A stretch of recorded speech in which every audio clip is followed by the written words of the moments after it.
Hello everybody and welcome back to my channel. Today it's finally here. The Shadows of Change 4.2 update is out and I am so excited. Now, I didn't really make any content on Shadows of Change when it first came out because it was a disaster and everything was very negative, and I honestly just didn't want to deal with the negativity.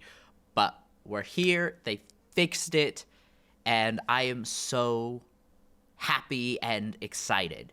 So I really just want to give CA some credit here before we kind of get into this whole video, because they had a couple of options. Like, they could have just completely ignored us. They could have said, sucks to suck, like, we're keeping the price at this price. Or they could have said, hey, sorry, there's nothing we can do about it, but we'll do better next time. Or they could have said, we're not gonna add anything new, but you guys are right, we'll lower the price of the DLC. Like, they had some options that probably would have been easier for them, maybe not as financially viable, but would have been easier. But instead, they took the time to update this DLC, make it better at no extra charge for the people that already have it or people buying it in the future. And I really love that, and I really appreciate it, and I think they handled things well. Again, they didn't really handle it great in the beginning, but they found their footing, they fixed things, and they improved. And I think that should be recognized. The whole point of this video, though, is did they do enough to actually justify the $25 price? And if I think it's worth it for you guys to get it, or maybe you should wait till it's on sale. So let's just kind of take a look at it and see. First, I want to bring up this comparison chart. I'm not really going to be looking at what was originally added. That's been talked to death. I just want to look at what we actually have and what we'll be receiving in Thrones of Decay and future DLC. So, for your $25, you get 3 Legendary Lords, 3 Legendary Heroes, 3 Lords, 3 Heroes, 16 units, 9 Regiments of Renown, 1 Magic Lore, and 2 free LC. Honestly, just looking at this seems like a pretty substantial amount of content, and I'm really happy with what they have here. I think this is a really great place to aim for in terms of what we'll be receiving in the DLC. But now let's go look at every single faction and what we're getting with each one. Okay, so we're going to start with Cathay just because that is the faction I was most excited for in this DLC. And I actually almost bought this DLC when it first came out, just so I could have access to Yuan Bo. But I held out, I didn't. I waited for this to come out, and I'm happy I did. But I'm just so excited to see everything they have. So right here, I've just got a wide shot of all the units that have been added, just so you guys have a visual scale of everything that's been added. I know I said I wasn't gonna really focus on it, but I did kind of split it between what originally came and what was in the 4.2 update. So right here you have your 4.2 update units. But let's actually take a look at everything. I'm not going to dive too deep into the stats just because a lot of other YouTubers already have covered stuff like that. First off, the unit I'm most excited for, Yuan Bao. He looks incredible. Just looking through some of his stats, I really like his ability. The Emperor's Executioner is really nice. The Dragon's Fang is really nice. And he's got a nice selection of spells. Let's jump over to our Lions. These guys look phenomenal. They look so good. I love the design of both of them. But specifically the Jet Lion, look how it almost looks, look how wooden its movements are as it kind of like adjusts its neck. I don't know. I really like it. And then we have our Jade Lion. Really just a recolor. I believe... Oh, and then you have different harmonies, so yin and yang. And then you have different spells. So you have a hex and then a breath spell. But again, same thing. Visually just absolutely stunning. These are some of the other units that I was really excited for. Oh, I just noticed this little bell, too. That is really cute. I want one as a pet. So we've got our Crowmen. I'm going to just give you a second to look at them flying, and then I'm going to land them. These guys also adorable. I know they're supposed to be spies, but like look at how cute they are. Speed of 90 is not too bad. Oh, and the Vanguard deployment is really nice. We've got a Harmony of Yen, and then we have our War Drum. I'm not even going to try and pronounce it. Again, looks really good. I love the can't even get close. I love the eyes here. Now onto our Regiments of Renown. Celestial Dragon Crossbowmen. You know, just because we needed Cathay to be deadlier, right? A Regiment of Renown on our War Drum. And the Empress Crowman. I'm going to just start speeding through these a little more. Because I don't want to take all day. I really like the yellow on them. Visually makes them very unique. Oh, and then last, it's not here. I had to put him in a different army, but we do have the Celestial General, I believe. Let's see if I can find him. There he is. I love this guy with his little hammer. He's just gonna go bonk some demons. I love it. Melee Expert, Harmony Amplifier. Yeah, he's sick. Okay, on to our new additions. I think this is the one I'm most excited for the update. The Satang the Watcher. Look at this guy. Look at how sick he is. Which also, I think lore-wise, there might be at least one other Watcher, so I'm very excited to see what they do with that. Oh, which he is a legendary hero. Then we have our normal hero, the Gatemaster. The Gatemaster should have been 100% should have been there in the beginning. Like, they mentioned him in the novel or the short story that they released. I don't understand why he wasn't there. But we have a hybrid hero, which I think is really nice. Then we've got our... Actually, I'll just let you guys take a look at both of these here. The Celestial Lion and the Great Moonbird. I believe the Great Moonbird works very similar to the Phoenix. We've got a Vortex with him. Ooh, and a Hex. Nice. All right, I'm going to land both of them. I love the lore around the Celestial Lion, that these are manticores that have been cured of their the Chaos Warp energy, and that also makes me really excited on what else the Emperor can do. If he can cure, Warp or Chaos, that makes him stupid powerful. And then our goodest of bird boys. Adorable. Okay, so same thing. I've just got a wide shot here so you can get a general view of how much you're getting for Tzeentch. Now, I will say I'm not the biggest fan of the Chaos Demon, so honestly, I wasn't too excited for this aspect of it, but we got some really cool stuff. So we get the Changeling, the titular Shadow of Change. I think he's probably the most distinct legendary lord we've got, not just in this DLC, but one of the most distinct in the entire game, with his ability to turn into other legendary lords. So I think demon players have a ton of fun stuff they can play with here. Then we do have the Cultist of Tzeentch, Trickster Cultist. I believe I got the right one, but if I didn't, I apologize. I like the Tzeentch vibe. Now, the blue Scribes, I think, are some of the were definitely the unit I was most excited for in this DLC, just because I love their lore of them being sent on this mission to find all the parts of Tzeentch, and Tzeentch sending them because he knows that they're kind of too busy fighting each other to try and steal his essence.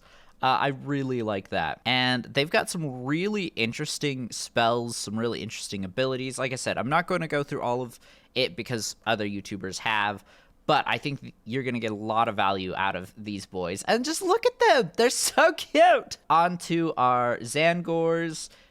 I, too, am disappointed that they're not getting beaks.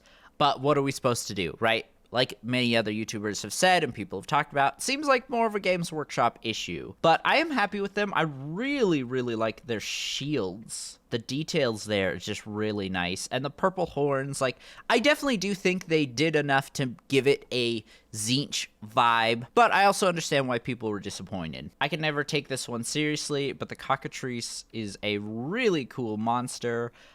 I love the two-wing design. Let's go ahead and land this so you guys can get an idea of what he looks like on the ground. Look at him, so cute, just with the, like, scrunched up little arms. Ooh, and I just noticed his tail, too. Let's see if I can get a good shot. Yeah, with, like, the claws instead. That's really interesting. Then we've got our Mutalith Vortex Beast, another one that I was really excited for this DLC. Just visually stunning. I love big monsters, so I'm really excited to try this one out and see what he can do. Onto our Regiments of Renown. We have our Shrieking Sky Rays, our Sour Guts.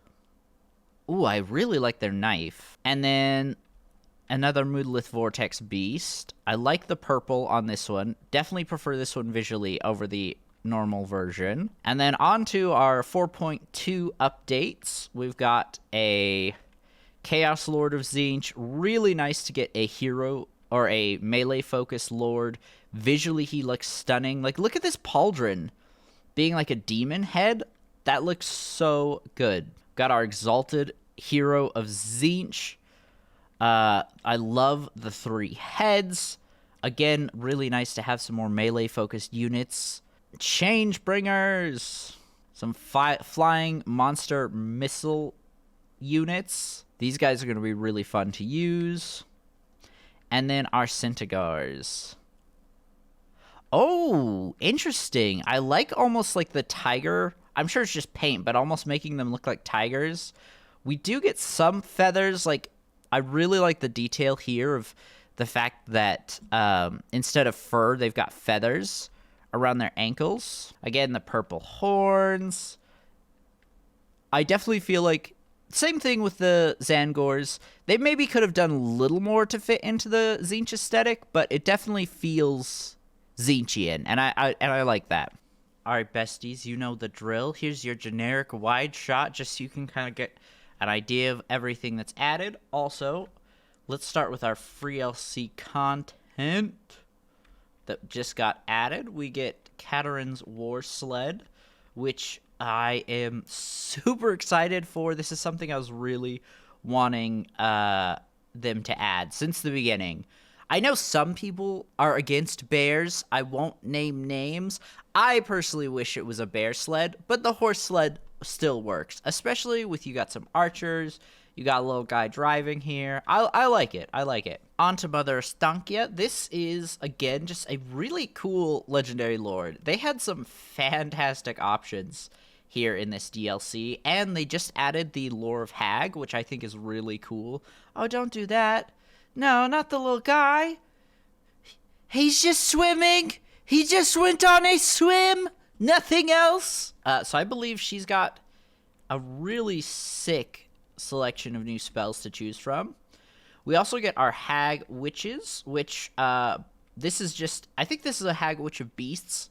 Yeah, which we'll get to the Lore of Hags later. But listen, let's talk about the Hag Witches. I know that they, like, lore-wise, they didn't want to add Hag Mothers as a generic lord, blah, blah, blah, blah. Why couldn't they have just added, like, a greater Hag Witch or something? You know, like, they didn't have to call it a Hag Mother. You know, if there are other Hag Witches already, if that makes sense, like, they definitely could have, like, we weren't asking specifically for Hag Mothers.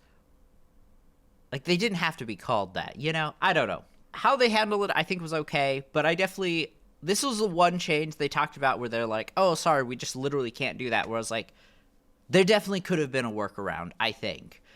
But anyway, that's just my personal opinion. You get your Akshina ambushers. Really love the design of these guys. Do they have scopes? Wait, I'm sorry. Did they give them scopes? Yeah, they did. That is actually hilarious, and I love it. We got our Thing in the Woods. These things are so cool. I really love them visually. We get our Incarnate Elemental of Beasts, which I, again, think is great. Love him visually. Okay, now did these have scopes? Yes, they do. Yes, they do. All right, we've got our Regiment Renowns version, the Wolf Hearts. We've got some Advanced Threltsi. Boydivos Brawlers. I have no idea how to pronounce that. And then lastly, our regiment renowned version of the things in the woods, the Mordenheim Bowwolves. I like the name. Pretty sick. I definitely prefer the red here, which I just want to check something. No, it would have been cool if maybe these for her sled, if it was pulled by the Regiments of Renown version, but I still like just the normal version. All right, on to our 4.0 update. We do have the Druzina, which is just their generic lord. I think it fits. It's okay. The whole point is for wanting the Hag Mothers is that people wanted to be able to theme around Mother Ostankya and the, what is their faction called? Daughters of something.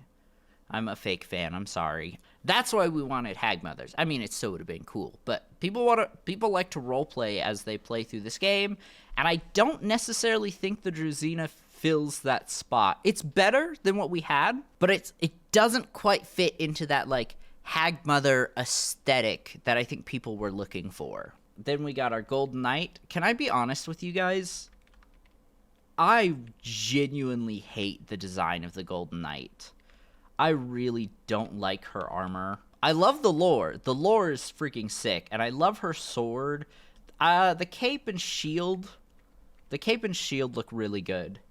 It's the actual armor that I really don't like. And what I will say is it looks a lot better in person, like actually playing the game, than just the concept art that we got. But I'm still not the biggest fan. Then we have our Hag Witch with the actual lore of Hag. We got our Vengeful Spirits, Cursed Cauldron, Malediction of Madness, that's sick, Curse of the Ancient Witch, the Forbidden Fens, and Witch Brew. Sick. I'm really excited that we get a new lore of magic. That's really, really cool, and I think it fits. Also, I like how the deer here just kind of walk out. Oh, that's funny. The Frostworm, I think, is the unit I was most excited for 4.0. The Incarnate Elemental, I think, is what I was most excited for when it initially got announced. But look at this thing. Also, the fact that you can take it as a mount, I absolutely love. And this right here makes me want to do Kislev campaign, because I still have yet to complete one. And then lastly, we get our Kislevite Warriors, which I like and I appreciate. I'm glad we got some cheap infantry units that aren't hybrid units. So overall, I think when you're looking at everything that's been added into the game, I think there's some really good value there. I'm not going to start any campaigns, but I want to just take a look. We'll start with Realms of Chaos. Grand Cathay. I want to take a look at their starting locations and their starting units, just so you guys have an idea. So with Yuan Bao, we've got some Jade Warriors, some Peasant Long Spears, Peasant Archers, the Great Long Riders, Jade Lion, and Oxen Crowman. I think it would have been nice if they would have added some of the 4.2 units, but I still think this is a pretty good start. So in your Realms of Chaos campaign, you're going to be starting right here at the corner. That's not too bad of a starting location, because I believe, yeah, that's pretty close to Xiaoming, the Changeling. Again, I think the Changeling is going to really offer a ton of variety for actual battles, yes, but the campaign for sure. So we get Tzaangors, Blue Horrors of Tzeentch, the Cockatrice, Chaos Furies, Changebringers, and Flamers of Tzeentch. Nice, okay. And then our map, we're starting, ooh, way down here. All right, that's not bad. Still haven't unlocked Boris, don't judge me. All right, yeah, Daughters of the Forest, okay. Kislevite Warriors, okay, see, she's got updated with the 4.2, and I believe the Changeling did as well. So we've got our Ambushers, Incarnate Elemental Beast, Thing in the Woods, Giant Spiders, and some Cave Bats. Okay, that's a very interesting starting roster, and we get her right smack dab in the middle. That's not too bad. So let's switch over to our Immortal Empires. So it looks like you've got I think the exact same starting army. I'm not sure if they I don't really play Realms of Chaos anymore since it first, like, I beat it twice when it first came out, haven't touched it since. Map, I really like this starting location, a little more south. Well, he's pretty, actually, really close to Xiaoming. That's interesting. But I like their location to end in Koresh, and it looks like, have they updated, I might be wrong, but have they updated this to where these are a little further down? I thought the cutoff was like right here, and there's just nothing under. But again, I haven't played in a long time, so I could be wrong. I like this starting location. I'm really interested to see how it goes with Xiaoming being literally right there. Changeling, we've got the same army. Right, okay, interesting. I like this starting location for the Changeling a lot. That definitely, there's a lot going on here. Gives you a lot of chaos you could make in the map. Yeah, same army for Mother Ostankya here as well. Interesting. What a weird... Okay. Huh. I'm not sure how I feel about the starting location. I'll have to try that out and see. That makes me the most excited out of the 3 starting locations. It's the most, like, just random one, but I think it's a good fit. So we'll see what happens. Okay, so I've played a couple matches just to kind of get a vibe of all the armies. I did a Kislev versus Tzeentch matchup, trying to use as many of the DLC units as possible. And then I did a Cathay versus Ogre Kingdoms matchup because I thought that was thematic. Like I said, I played Kislev and I played Cathay. Both were a ton of fun to play as, fighting against Tzeentch and some of his new units, and the Changeling specifically was also really challenging. Like, at one point, he turned into Scarbrand, and that really freaked me out because I was like, I don't know if I have what I need to actually deal with this. So I really, really enjoyed all of that. So let's actually talk about, is it worth it for you to buy this DLC? And I'm going to say yes. Now, I probably would still put this DLC maybe at like $20 worth of value. 22 or 25 still feels like a little bit of a stretch, but I think you're getting a lot of really great stuff with what you're paying for. And kind of the hard thing is it's just going to depend on each person. Because on one hand, you could get Lethal Company and Hollow Knight, 2 amazing games for the same price of this DLC. Or you could get Inscription, another amazing game for less than the price of this DLC, right? But then on the other hand, you look at games like Fortnite with crazy microtransactions where you could get a, like, skin bundle for this price, you know, with like a skin, pickaxe, maybe a back bling, or for like just $20 on its own, you could just get a skin, right? So it's kind of hard judging things in the game industry because there is such this big imbalance between, like I mentioned earlier, really great, really cheap games versus games filled with microtransactions that are crazy expensive. So I think really, if it's going to come down, I think it's going to come down to each person, and for you, is it worth it for you? I personally believe so. As always, Total War Warhammer is really expensive. If you can wait till you can get it on sale, I think you should, but there is just some really, really good stuff here, and I definitely think you will enjoy it. Like, I have no doubt that you're going to enjoy what's been included in this DLC. And I really recommend it. And like I said, I'm really happy with how CA handled the whole thing overall. Not in the beginning, again, but overall, I think they did really, really good. I really do recommend this DLC. I'm really happy with how they did it. And let me know what you guys think in the comments below. At least for you, did they do enough to justify the price? And what do you think of the DLC as a whole now that we have the full thing? Also, make sure and subscribe. That would help the channel out a ton. I don't get early access to this stuff like a lot of the big content creators do. So any support that you guys could give me would be amazing.